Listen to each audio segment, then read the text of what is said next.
അസ്സലാമു അലൈക്കും വറഹ്മത്തുള്ളാഹി തആല വബറകാത്ത്. പ്രിയപ്പെട്ട ഐർബദ് മീഡിയ യൂട്യൂബ് ചാനലിലെ എല്ലാ പ്രേക്ഷകർക്കും സുഖാണെന്ന് വിശ്വസിക്കുന്നു. എന്തൊക്കെയാണ് നിങ്ങളുടെ വിശേഷം? റാഹത്തല്ലേ? അള്ളാഹു എല്ലാവർക്കും സന്തോഷവും സമാധാനവും നൽകട്ടെ. എല്ലാവരും വളരെ പ്രതിസന്ധിയിലാണ്. സാമ്പത്തികമായ പ്രതിസന്ധി, ശാരീരികമായ പ്രതിസന്ധി, മാനസികമായ പ്രതിസന്ധി, ഇങ്ങനെ എല്ലാ മേഖലയിലും മനുഷ്യൻ പ്രതിസന്ധികളിൽ നിന്നും പ്രതിസന്ധികളിലേക്ക് പോയിക്കൊണ്ടിരിക്കുകയാണ്. അള്ളാഹു എല്ലാവർക്കും സമാധാനം നൽകട്ടെ എന്ന് ആത്മാർത്ഥമായി ദുആ ചെയ്യുന്നു. മുഅ്മിനീങ്ങളെ, നമ്മുടെ ജീവിതത്തിലെ ഏറ്റവും പ്രധാനപ്പെട്ട ഒരു പോയിൻ്റാണ് ഭാര്യ ഭർത്താവ് എന്ന് പറഞ്ഞാൽ, അല്ലേ?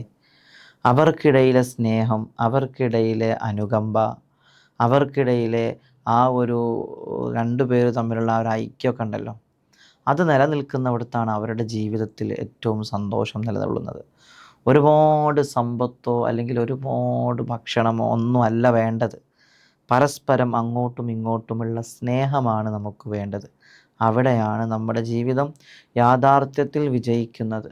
ചില ആളുകൾക്ക് ഒരുപാട് സമ്പത്തുണ്ടാവും, കഴിക്കാൻ ഭക്ഷണം ഉണ്ടാവും, പക്ഷെ ഭാര്യ ഭർത്താക്കന്മാർക്കിടയിൽ സ്വസ്ഥതയും സമാധാനവും ഉണ്ടാകില്ല. ശ്രദ്ധിച്ചിട്ടില്ലേ? അള്ളാഹു നല്ല യഥാർത്ഥ ഭാര്യ ഭർത്താക്കന്മാരാക്കി തരട്ടെ. ഭർത്താവിൻ്റെ ശല്യം കൊണ്ട് ഭാര്യയും, ഭാര്യയുടെ പ്രയാസങ്ങളെ കൊണ്ട് ഭർത്താവും ബുദ്ധിമുട്ടുന്നത് നമ്മൾ കേൾക്കാറുണ്ടല്ലോ. അള്ളാഹു അത്തരം പ്രയാസങ്ങളെ തൊട്ട് എല്ലാ കുടുംബജീവിതങ്ങളെയും കാത്തുരക്ഷിക്കട്ടെ.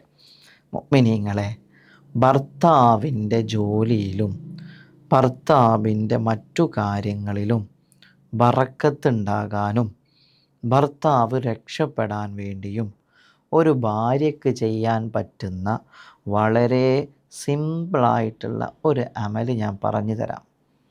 അതേ ഭാര്യ ചെയ്താൽ മതി, ഭർത്താവ് രക്ഷപ്പെടും. അതുപോലെ ഭർത്താവ് ചെയ്താൽ ഭാര്യയും രക്ഷപ്പെടുന്നതുണ്ട്. അത് ഞാൻ ഇൻഷാ അല്ലാഹ് പിന്നെ പറയാം. ഭാര്യ ചെയ്താൽ ഭർത്താവ് രക്ഷപ്പെടുന്ന ചില പ്രധാന കാര്യങ്ങളാണ് നിങ്ങൾക്ക് പറഞ്ഞു തരാൻ പോകുന്നത്.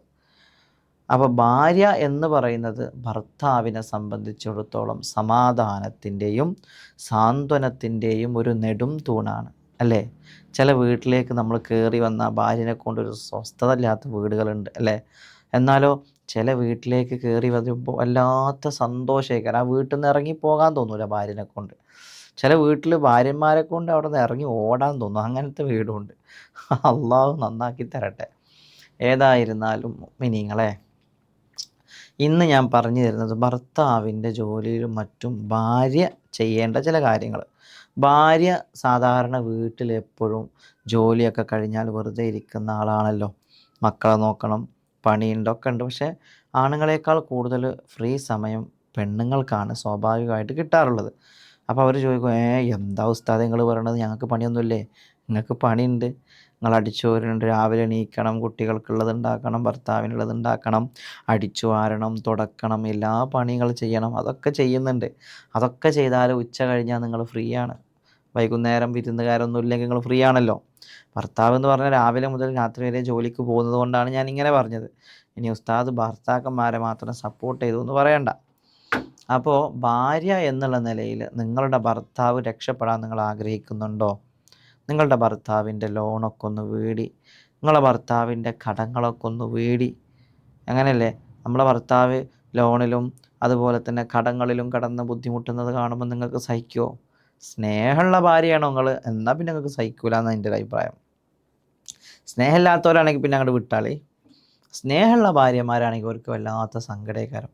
പഠിച്ചോൻ, എൻ്റെ ഭർത്താവാണല്ലോ ഈ കിടന്ന് ഇടങ്ങാറാവുന്നത്, എൻ്റെ മക്കളെയും എന്നെയും നോക്കേണ്ട ആണൊരുത്തനാണല്ലോ ഈ കിടന്ന് കഷ്ടപ്പെടുന്നത്, ഇങ്ങനെ ചിന്തിക്കുന്ന ചില ഭാര്യമാരുണ്ട്. അപ്പോൾ ഇത്തരം ചിന്തകളുള്ള ഭാര്യമാരാണോ നിങ്ങൾ? നിങ്ങളെ ഭർത്താവിൻ്റെ കടങ്ങളൊക്കെ വീടി നിങ്ങളെ ഭർത്താവ് ഒന്ന് സമാധാനത്തോടു കൂടി പുഞ്ചിരിക്കുന്നത് കാണാൻ നിങ്ങൾക്ക് ആഗ്രഹമുണ്ടോ? നിങ്ങളെ ഭർത്താവ് സന്തോഷം പറയണം, എടീ അൽഹംദുലില്ലാ മാനേജർ എനിക്ക് ശമ്പളം കൂട്ടി തന്നിട്ടോ, അല്ലെങ്കിൽ മോളെ, പെണ്ണോ, കുഞ്ഞോളെ, എന്താ പേര്, അതൊക്കെ വിളിച്ചിട്ട് എടീ ഇന്നൊരു സംഭവം ഉണ്ടായി, എന്താണെന്നറിയില്ല, വല്ലാത്ത റാഹത്ത്, നല്ല കച്ചവടമായിരുന്നു ഇന്ന്, നല്ല പൈസ കിട്ടി. ഇങ്ങനെ നിങ്ങളെ ഭർത്താവ് ഇങ്ങനെ സന്തോഷം പറയണത് കേൾക്കാൻ ആഗ്രഹിക്കാത്ത ഭാര്യ ആരാ ഉണ്ടാവുക? എല്ലാ ഭാര്യമാരും ആഗ്രഹിക്കുമല്ലേ? ഇൻഷാ അല്ലാ അതിന് വളരെ സിമ്പിളായിട്ട് നിങ്ങൾക്ക് ചെയ്യാൻ പറ്റുന്ന ഒരു അമൽ ഞാൻ പറഞ്ഞുതരാം. അതായത് നിങ്ങൾ ചെയ്യേണ്ടത്, നിങ്ങളുടെ ഭർത്താവിൻ്റെ ഈ ഒരു മാറ്റത്തിന് നിങ്ങൾ ചെയ്യേണ്ട കാര്യം, അസ്മാഉൽ ഹുസ്ന നിങ്ങൾക്കൊക്കെ അറിയാലോ അല്ലേ? ഞാൻ പറഞ്ഞു തരുന്ന എല്ലാ അമലുകളിലും എന്തെങ്കിലും അസ്മാഉൽ ഹുസ്നയുമായി ബന്ധപ്പെട്ടത്, ഖുർആനുമായി ബന്ധപ്പെട്ടതുണ്ടാകും. അപ്പോൾ നിങ്ങൾ ചെയ്യേണ്ടത് എന്താണെന്ന് വെച്ച് കഴിഞ്ഞാൽ, അള്ളാഹുവിൻ്റെ പരിശുദ്ധമാക്കപ്പെട്ട നാമം യാ റസാഖു യാ അള്ളാഹ്, എങ്ങനെ? യാ റസാഖു യാ അള്ളാഹ് എന്നുള്ള പരിശുദ്ധമാക്കപ്പെട്ട പടച്ച റബ്ബിൻ്റെ നാമം, അത് നിങ്ങൾ എന്ത് ചെയ്യുക? 111 തവണ വെള്ളത്തിലൂതി മന്ത്രിക്കുക. അതുപോലെ തന്നെ ഭർത്താവിൻ്റെ ഡ്രസ്സ് ഒന്ന് മുന്നിൽ കരുതിയിട്ട്, ഭർത്താവിനെ മനസ്സിൽ കരുതിയിട്ട്, വിദേശത്തുള്ള ഭർത്താക്കന്മാരാണെങ്കിൽ വിദേശത്തുള്ള ഭർത്താക്കന്മാരുടെ ഡ്രസ്സ് എടുത്ത് വെച്ചിട്ട് മനസ്സറിഞ്ഞിട്ട് യാ റസാഖു യാ അല്ലാ, യാ റസാഖു യാ അല്ലാ എന്നിങ്ങനെ എന്ത് ചെയ്യുക? ചൊല്ലുക. ശേഷങ്ങൾ എന്ത് ചെയ്യണം? ദുആ ചെയ്യുക, അല്ലാഹുവേ ഈ ഇസ്മിൻ്റെ ബർക്കത്തുകൊണ്ട് എൻ്റെ ഭർത്താവിൻ്റെ എല്ലാ കാര്യത്തിലും വിജയം കൊടുക്കണേ.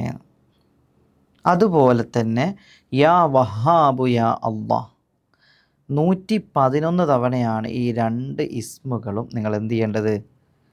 ചൊല്ലേണ്ടത്. മനസ്സിലായോ? യാ റസാഖു യാ അല്ലാഹ്, യാ വഹാബു യാ അല്ലാഹ്, ഈ 2 ഇസ്മുകൾ നിങ്ങൾ എന്ത് ചെയ്യണം? സുബഹി നിസ്കാരത്തിന് ശേഷമോ അല്ലെങ്കിൽ ളുഹർ നിസ്കാരത്തിന് ശേഷമോ, 2 സമയങ്ങളാണ് ഏറ്റവും ഉത്തമം. മനസ്സിലായോ? സുബഹി നിസ്കാരത്തിന് ശേഷം പറ്റുന്നവർ ചെയ്യുക, ഏറ്റവും നല്ലത് അതായിരിക്കും. അല്ലെങ്കിൽ ളുഹർ നിസ്കാരത്തിന് ശേഷം ചൊല്ലുക. ചൊല്ലിക്കഴിഞ്ഞിട്ട് ആത്മാർത്ഥമായിട്ട് പടച്ചോനോട് പറയാം, പടച്ചോനെ ഞാൻ ഈ ചൊല്ലിയ ഈ ദിക്റിൻ്റെ ബർക്കത്ത് കൊണ്ട്, ഈ ദിക്റിൻ്റെ പവർ കൊണ്ട് പടച്ചോനെ എൻ്റെ ഭർത്താവിൻ്റെ ജോലി, ഭർത്താവിൻ്റെ ശമ്പളം, ഭർത്താവിൻ്റെ മറ്റ് കാര്യങ്ങളിലൊക്കെ നീ വലിയ പുരോഗതി കൊടുക്കണം റഹ്മാനെ, നീ വലിയ റാഹത്തും സന്തോഷവും കൊടുക്കണേ അല്ലാ, എൻ്റെ ഭർത്താവിൻ്റെ പ്രയാസങ്ങളൊക്കെ തീർത്ത് വലിയ റാഹത്തും സമാധാനവും കൊടുക്കണേ പഠിച്ചവനേന്ന് ആത്മാർത്ഥമായിട്ട് ദുആ ചെയ്യുക. ശേഷങ്ങൾ എന്ത് ചെയ്യുക? ആ വെള്ളത്തിലും അതിനിടയിൽ ഊതണം കേട്ടോ. അതോ ചൊല്ലിക്കഴിഞ്ഞാൽ വസ്ത്രം എടുത്ത് വെക്കണം, വെള്ളം എടുത്ത് വെക്കണം. വെള്ളത്തിൽ നിങ്ങൾ എന്ത് ചെയ്യുക?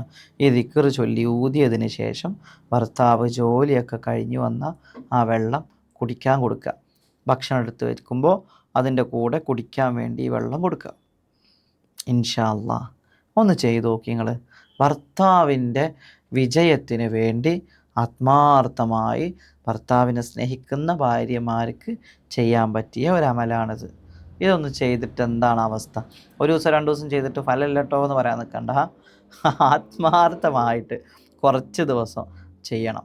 ചില ആളുകൾക്കുണ്ടല്ലോ, വാഴ അങ്ങോട്ട് കുഴിച്ചായി ഇറക്കി വെച്ച് വീട്ടിൽ എത്തിയിട്ട് അല്ലാ ഈ വാഴ മുളച്ചില്ലല്ലോ, കൊലച്ചില്ലല്ലോ എന്നൊക്കെ പറയുന്ന ആൾക്കാരാണ്.